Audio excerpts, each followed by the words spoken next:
we will have to get answers to those questions. I don't know the answers to those And questions. those standards we should. were part of regulations, not legislation. Yeah. It was, but we but I should don't know what the answer yeah, is. Right. So yeah. So we'll have to ask Rod, I think. Yeah, we'll have to ask the regulators at DCP those questions. We can encourage them to post sort of the disclosure. Well, I think we deserve more than a post, because there's been hundreds of people emailing the DCP for 4 years now with no response.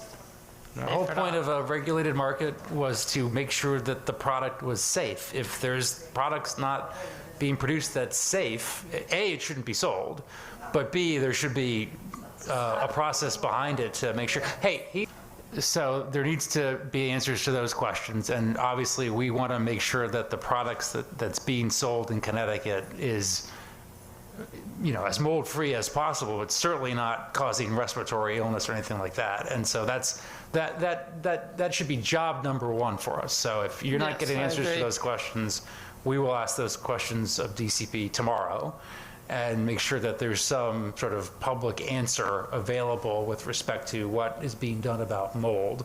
And then I hope we see you up here next year as the ombudsman, testifying as to what you want to say.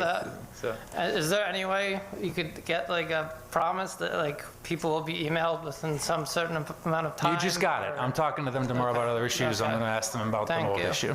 Yeah. And one final large matter that is in, I know it's regulation review. I'm probably interpreting it wrong a little bit, but right now we're working on cannabis legislation, but the DCP has not released their new regulations for either adult or palliative use. That comment period started in November and it ended January 10th. And we desperately need that information to make informed decisions as we're working in the legislature regarding all the 34 bills regarding cannabis. So the DCP really needs to get those comments and regulations up. So, what we're working with